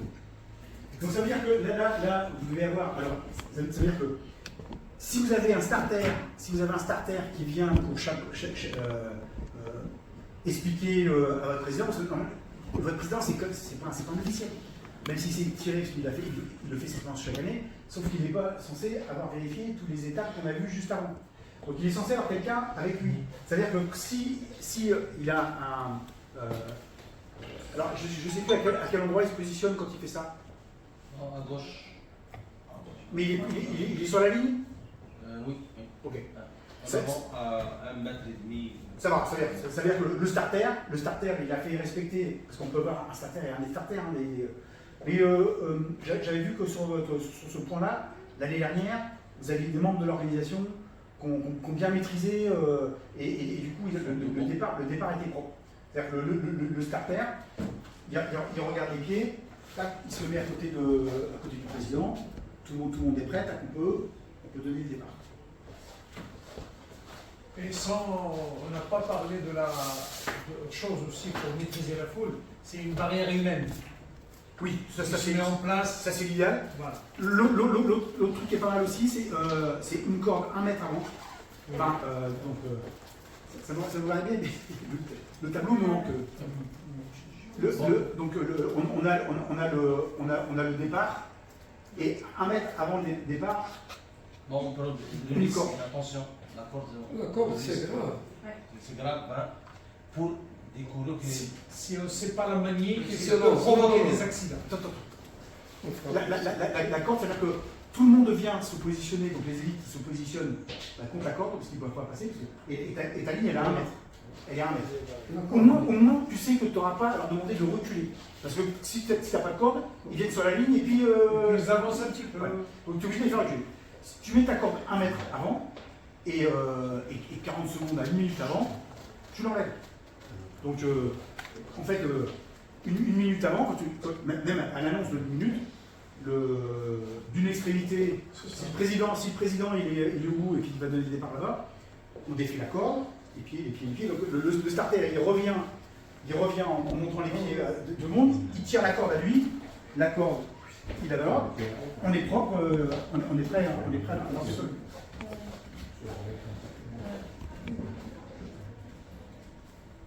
Ok, vous avez vu tout ça, bon ça c'est classique. Voilà. Sur les autres, alors. La ligne, il est derrière. Ouais. Donc là, on est à 5 minutes du départ. S'il y avait une corde, tu ne serais pas obligé, comme lui, de les faire reculer. Si tu as ta corde, c'est plus propre. C'est pareil quand. Alors là, vous n'avez pas de problème vous, sur votre organisation parce que la masse, elle est parquée, elle est plus loin. Mais très souvent, quand on est sur une organisation, quand on dit qu'il faut barriérer avant et barriérer après la ligne, c'est que pour éviter que ça rentre de partout. Et quand on dit on met des barrières sur l'avant, très souvent on met de la rubalise avec des hommes pour faire en sorte que personne ne revienne par l'avant. Parce que quand on charge le départ de la course par l'avant, systématiquement c'est l'enfer. Parce que c'est-à-dire qu'ils arrivent, il faut les faire reculer, alors que ceux qui se sont positionnés, ceux qui sont venus par l'arrière, se retrouvent à reculer, alors qu'en fait c'était les seuls qui ont été respectueux de l'arrivée sur la zone. Donc l'idée c'est de barriérer, de faire en sorte que personne ne rentre par l'avant, pour éviter d'avoir à faire reculer les personnes comme ça. Là on a une rubalise qui est placée visiblement à 2 mètres de la ligne. Là je vois une chose, là. On a un tapis de chronométrie et on a un marquage au sol de la ligne. Le tapis de chronométrie ne fait pas partie de la ligne d'arrivée, c'est-à-dire que si il est positionné pile sur la ligne, on doit mettre un coup de scotch par-dessus. Toutes les courses doivent avoir une ligne de départ et une ligne d'arrivée. Et qui soit apparente. Apparente. Là, par exemple, pardon. Le tapis. Là, il y a un bout. Et très souvent, vous regardez, alors, très souvent, les tapis de chronométrie ont une petite encoche qui fait pile poil 50 mm. Pile poil la taille d'un scotch pour mettre le départ. Tapis, là il n'y a pas d'encoche. Et donc là, les starters, les membres de l'organisation, starters certainement aussi en rouge. Là, on est au moment du départ, on n'est pas bon du tout là. Là, si on prend une photo, on n'est pas propre. Jean-Jacques, là la différence avec nous, c'est que les gens, la photo que tu as, l'autre photo. Voilà. Les gens ils sont tranquilles et là, ils attendent l'heure précise pour le départ. Voilà. Mais ici, il faut 3 ceintures pour faire ça. C'est ce que j'ai dit. J'ai été responsable de la gestion du départ des championnats de France de cross. Je chapeautais une équipe pour uniquement le départ. Il y avait 20 officiels. 20 officiels. La longueur des athlètes sur la ligne à la profondeur du peloton, 3 mètres. 86 mètres de largeur de ligne de départ. 86 mètres. Oui. Et du coup, Normal. sur 3 mètres, C'est une cross. Championnat du monde aussi. Non, il y a le championnat national. Là, aucun faux départ. sur 3 mètres, les coureurs, ils poussaient Ah, ok, il y a 80 comme des furies, quoi. C'était des fauves. 40 mètres. Jean-Jacques, concernant les teams et les cross fédéraux organisés par la fédération, après je vous envoie des photos pour voir les départs. Les départs à l'heure, à la seconde, à la minute, à la seconde. Et à 80 mètres de largeur pour la ligne de départ. Okay. Et c'est cette équipe-là qui suit ça de Mais il y a une différence quand même. Au niveau du cross organisé par la fédération, c'est des athlètes licenciés. C'est des athlètes qui font ça toutes les semaines.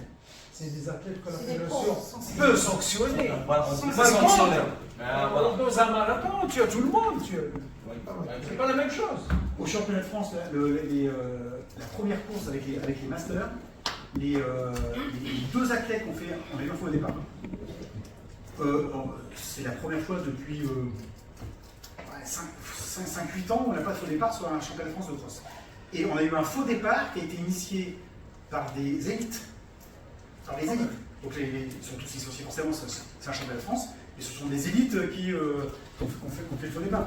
Donc oui, on a aussi des fauves. Là, tu vois les photos parce que peut-être qu'on est encore à 3 minutes, mais je peux te dire que sur pas mal de courses, c'est des fauves derrière les lignes, comme chez vous. Hein. La nature humaine. Ah, carrément. Bon, ok, ça je passe vite.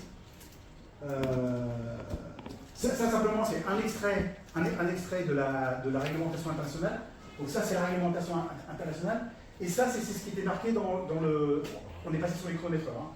Ça, c'est ce qui était marqué dans le rapport que j'étais censé remplir, que j'ai rempli l'année dernière sur le marathon, qui disait que vous pourriez avoir des chronométreurs sur les kilomètres intermédiaires. Et là, la règle qui vous dit que vous devez avoir 3 chronométreurs officiels. Et quoi de mieux que ces chronomètres-là pour pouvoir avoir la preuve de ce que vous montrez derrière. Donc ce que je vous dis là, moi j'invente rien. J'invente rien. Chronométreur à l'arrivée, comme les juges à l'arrivée, c'est la même chose. C'est le haut du corps, c'est le haut du torse, c'est pas les pas droits, c'est comme sur la piste. Pareil. Et sur le running, on n'a rien inventé qui n'existait pas déjà de la piste. Quoi. Alors je l'expliquerai vous êtes là. L'histoire déjà longue. Si par exemple vous êtes sur une compétition où il n'y a pas de transpondeur, si vous êtes chronométreur manuel, vous chronométrez tout le monde.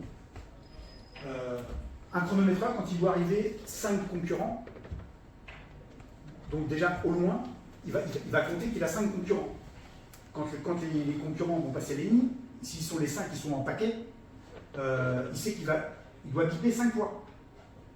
Et du coup, quand il passe, à la hauteur, après c'est jamais trop facile non plus, quoi. Mais tac, bon, comme ça. J'ai bipé un coup de trop.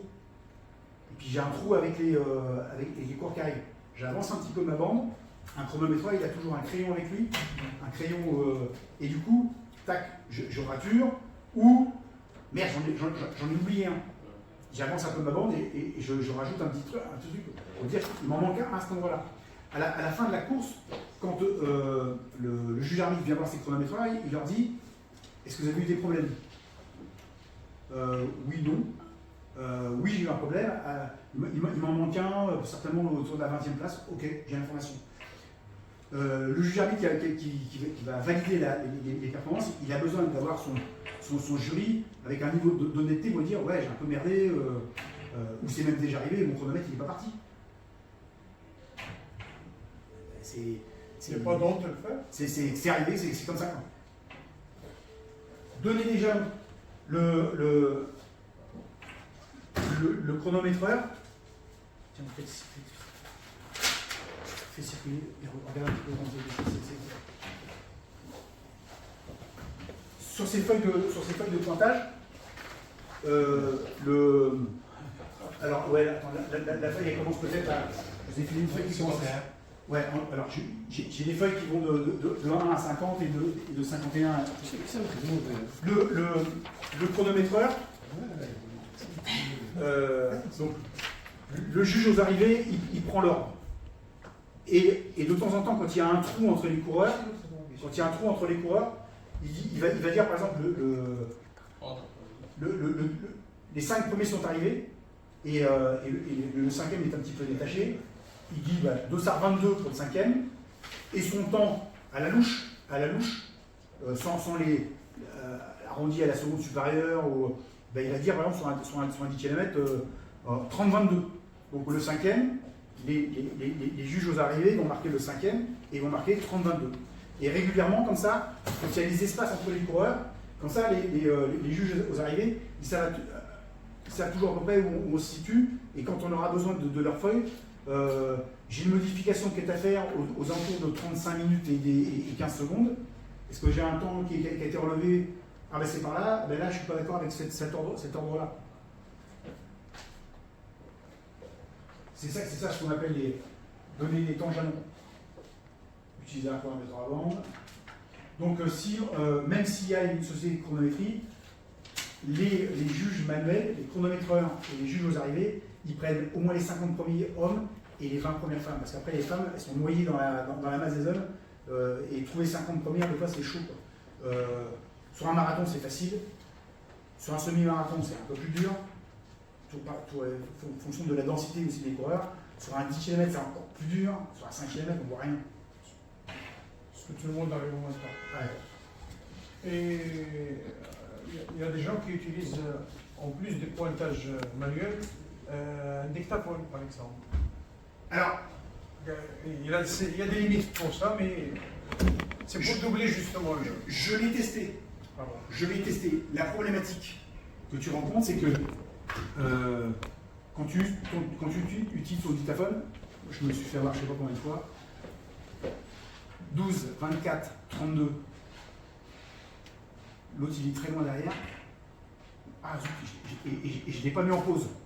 Ah. Du coup, tu as du temps, et quand tu veux relire ta bande, tu mets beaucoup plus de temps. Oh. Absolument. Donc du coup, j'ai arrêté ça. J'ai arrêté ça. Je préfère le manuel, la feuille. Là, tu l'as de suite sous le nez. Et j'ai testé. Tous les chronométrages se font on arrondit toujours à la seconde supérieure. Et quand c'est pareil, l'arrivée de la course vient de se faire. Donc le juge arbitre, il prend les premiers. Il va voir ses chronomètres manuels. Vous avez trouvé combien au niveau du temps? Arrondi à la seconde supérieure à chaque fois. Ok. Moi j'ai ça, ok. Bon bah ok, moi j'ai dû merder, j'ai une seconde de plus. Donc c'est vos temps de chronomètre que je prends en référence. Donc j'ai le temps de référence des chronométreurs. Je vais voir la société de chronométrie. Ton premier il arrive en combien? Donc il me dit, il me donne le temps. Soit on est dans la même seconde, je dis parfait, on ne fait rien. Ok, parfait. Si par exemple la société de chronométrie a un décalage de 1, de 2 secondes, de 3, de 4, de 5, de 10, elle doit se réaligner sur ce que juge arbitre j'ai lu avec mes chronométreurs. Il doit recaler le temps du premier au temps que tu lui as donné toi. Et là, une fois que tu as fait ça, on a officialisé la performance. Et après, derrière le 5e et le machin, on a un petit décalage, on touche plus derrière. On a touché le premier et terminé. On va pas recaler la terre entière. Tu recales le premier parce que le premier, on est certain, il y avait deux chronométreurs manuels plus le juge arbitre. Et dimanche, il y aura aussi le mien. Du coup, on validera, et l'exercice qu'on va faire, parce ce qu'on voit aujourd'hui, on va le dérouler ce dimanche. Et tous les exercices d'aller voir la société de chronométrie, on On ira. s'aligne sur le plan manuel Ouais. pour le premier seulement. Oui. Seulement. Oui. Si on tombe par exemple le premier et le deuxième ont le même temps. Tu vas voir. Tu vas voir. On va voir quelques cas d'école. Ah.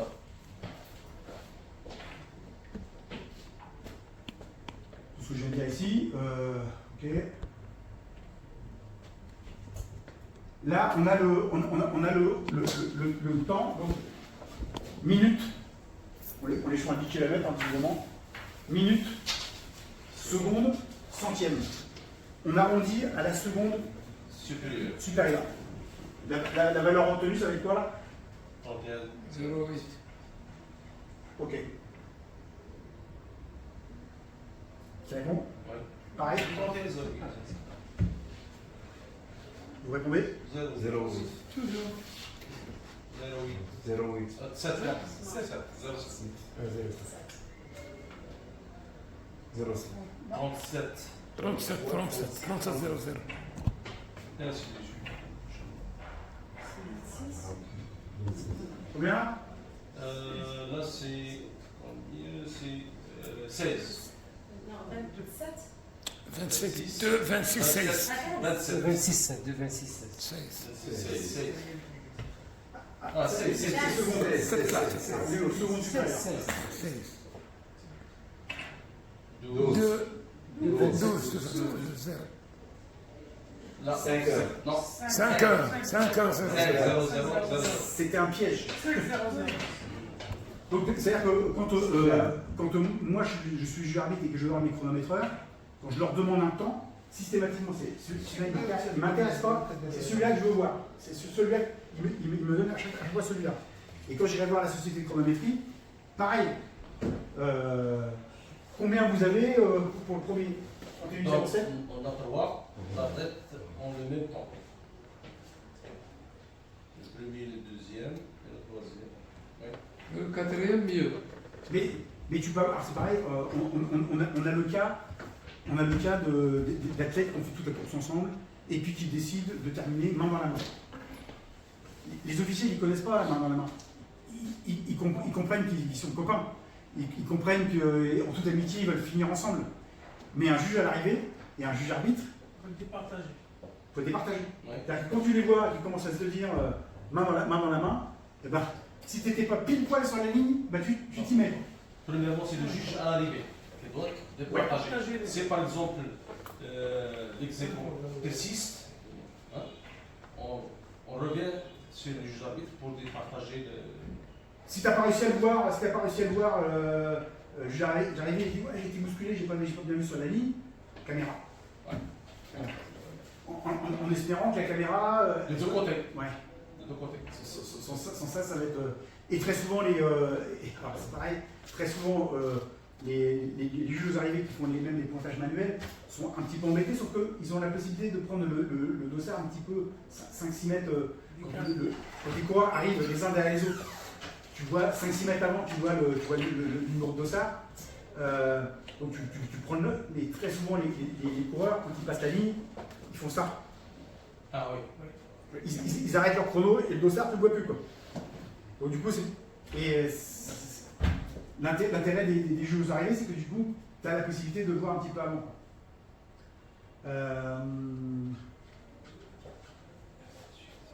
Un rappel du temps officiel. Temps donné au coup de pistolet et le franchissement de la ligne d'arrivée, alors que le temps réel, vous utilisez le temps réel aussi vous, sur vos compétitions? En réel. Ouais. Nous, par exemple, le temps de passage. Le temps officiel, c'est du coup de pistolet au passage de la ligne d'arrivée. Voilà. Le temps réel, c'est le passage de la tête sur un tapis de chronométrie et le tapis de chronométrie de l'arrivée. Nous, comment dire, à la Fédération française, on prend aussi le temps réel pour que les gens puissent se qualifier pour les championnats de France. Et vous, le temps réel, vous en savez aussi pour ce genre de choses Non, pas de qualification. D'accord. Nous, ouais. Donc vous, c'est simplement pour montrer au coureur, ben, tu as ton temps officiel qui est de temps, mais le temps que tu passes ta ligne, donc ton temps réel de ta course à toi, c'est ça. C'est ça. Mais il est apparent sur ce que met le race timer. Il y a le brut et le. Ouais, ok. C'est ça. Ok.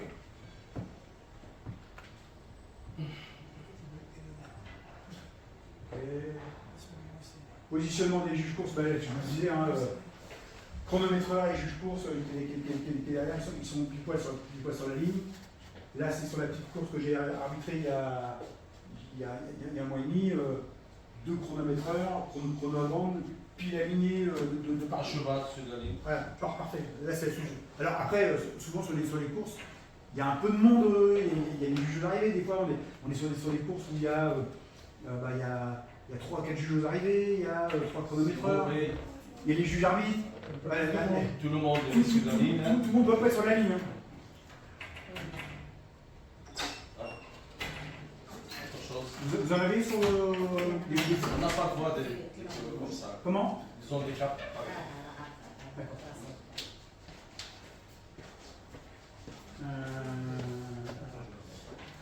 Le rituel pour les. Je crois que je vois plus tard. Pour les réalités officielles, on en a parlé. Ouais, on en a parlé à l'instant. Vous en faites des fois des 24 heures? Quoi? Ça fait longtemps. Non, non, Non, on l'a jamais fait. jamais fait au Maroc. Si, درت مرة شو 24 درت المغرب انت درت ما تكرر. اللي كانت عندك ما يدير فيه تقلل هادشي صافي اونسيان شحال اللي دات 24 يا عقلت شحال اللي دات صافي لونطون Pendant 24 heures. Bon, je vais pas. لا ديك في لومونت 24 او مونت تسرى لا لا لا ماشي هذيك هذيك راه الاتحاد الدولي تيديرها Non, non, c'est. الموند اتليت Ah, bah, c'est ça, c'est. باقي التيشيرت ديالهم كاينين مازال التيشيرت ديالهم كاينين هذيك الياف دايره ماشي مغربي Non, non, non, c'est pas ça. هاي La course هاي qui était faite, c'est celle-là. C'est celle-là. C'est demandé par le monde athlétique. انا لا تبدا في الموت Donc, je vous en هذاك سباق الساعه سبقت ماشي لا تفكر Et pendant le Covid, il y avait une course qui s'appelait Marathon. À distance. À distance. C'est réunion Ah à oui, oui, distance oui. avec. distanciel. On est d'accord, on est d'accord. Il vient de confirmer. Moi, je me Le rappelle. 24, c'est une seule personne. On a organisé ça pour une seule personne. C'était à l'intérieur du complexe sportif. 86. C'est pour une seule personne. صافي لونطون هادشي Pour la petite histoire, les prochains championnats du monde vont avoir lieu à Albi en France et du coup je suis responsable de l'organisation des championnats du monde. Ça va. لا انا سمعت L'essentiel, c'est les dates. Hein. Je vais passer assez vite là-dessus. Ça fait signe. Ça me dit que tu trouveras des gens qui seront capables de faire les jeux arrivés. Donc, donc du coup, comme je vous le disais, on pointe l'ordre de passage. De temps en temps, on met des temps jalons pour que le chronométreur les a donnés. Dans la colonne femme, si j'ai une femme qui passe, je mets une croix. Et du coup, on arrive à refaire le classement derrière. Je passe là-dessus.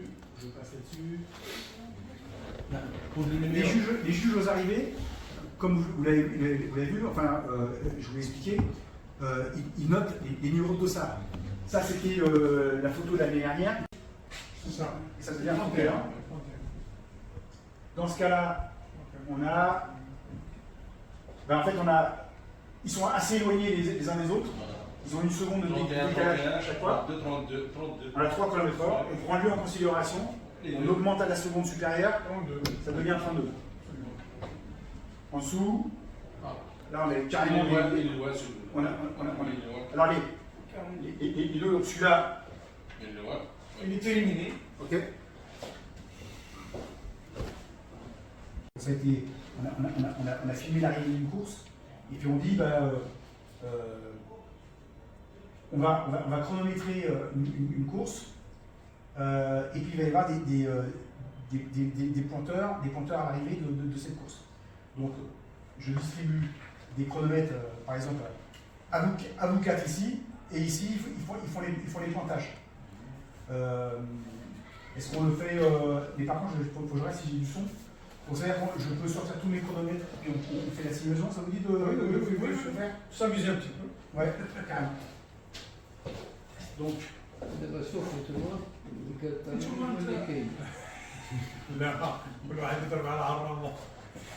ici, quand on veut couper une bande chrono, ici, alors vous voyez, il y a une petite plaque ici, là. Mais ces petites plaques ici, là le chrono il est tout neuf, mais à force de tirer comme ça, des fois les plaques elles sautent et puis tu les perds. Donc du coup, moi ce que je fais toujours, c'est je sors un petit peu, je mets mon doigt dessus, et je déchire comme ça, d'accord? Ça évite de faire ça.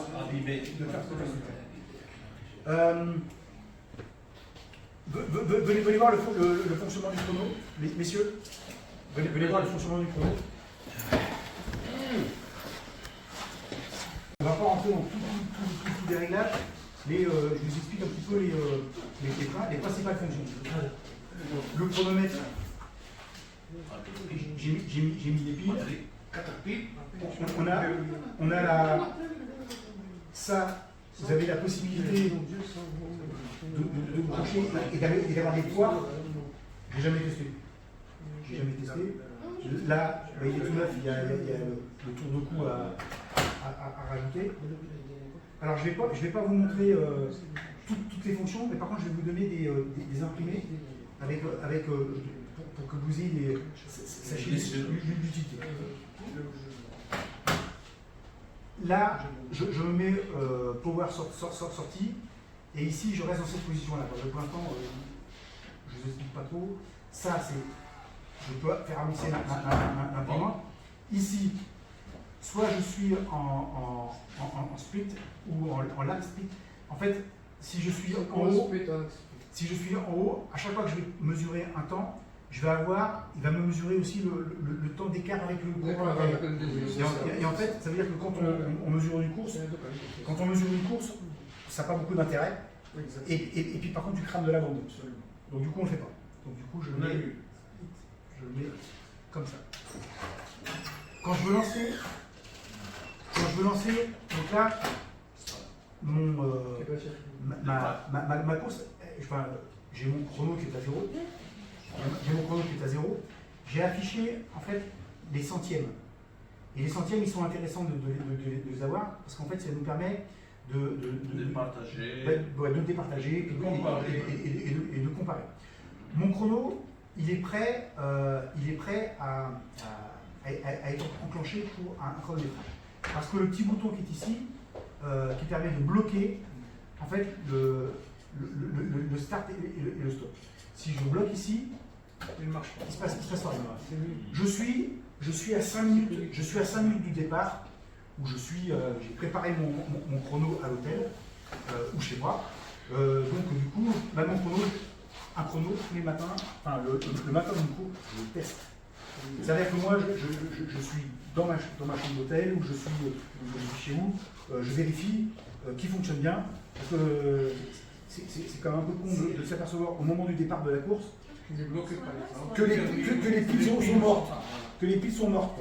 Donc j'ai toujours, moi, avec moi, un jeu de piles de rechange au cas où. Donc je suis chez moi, je viens de mettre les piles, et systématiquement le chrono, quand j'ai fini une compétition avec, systématiquement j'enlève les piles parce que les piles elles peuvent fuir et 390 €, donc ça coûte quand même une méga. Donc là, je vais tester mon chrono. Là, je peux pas le tester, je peux pas le démarrer. Pourquoi? Parce qu'il est bloqué. Donc tu le débloques. D'accord? Tout le reste, tu touches à rien. Et donc du coup, tu le testes. Donc tu démarres start. Sur une course quand elle est lancée, aussitôt qu'on a démarré, on bloque. Absolument. Parce que si tu as oublié de bloquer, Si tu es juge arbitre sur la moto et ton chrono il touche ton chauffeur devant, ça peut appuyer ici. Le chrono il s'arrête, terminé. Terminé pour toi, tu peux rentrer à la maison et tu as fini. Donc du coup, tu es le premier arrive, tu vas commencer. Non, tu restes bloqué, mais tu peux toucher à ça. Là, par exemple, tiens, on se dit, tiens, une sécurité. Le premier, par exemple. Le deuxième, troisième, quatrième, un peu plus loin, etc. Sans lever. Même c'est fait. Par exemple, là pendant la course, j'ai une fille qui passe. Première fille qui passe. Et puis il y a un peu un écart avec les garçons. Je mets un F comme fille. Et je mets un espace. Si j'ai pas le temps, si j'ai pas le temps d'écrire. Là j'ai un garçon, là j'ai une fille. Hop, je fais un espace. Ah ouais.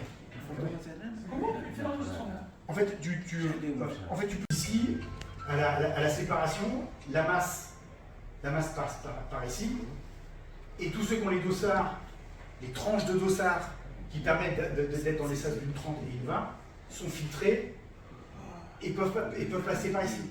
Tous ceux qui sont rejetés parce qu'ils n'ont pas les bonnes tranches de numéro, ils passent par ici. Donc on remplit nos sas, et ça veut dire que ça c'est organisé bien à l'avance. C'est-à-dire que bien à l'avance, là on est jeudi pour définir qui va rentrer dans tel sas. Non, c'est trop tard. C'est trop vite. Parce qu'à l'inscription, on doit donner une performance. Comment vous pouvez faire le tri de. Vous pouvez pas. C'est trop tard. À moins de trouver de mettre des pastilles sur les dossards, mais les dossards ont été distribués ou pas encore? Ah si, c'est déjà.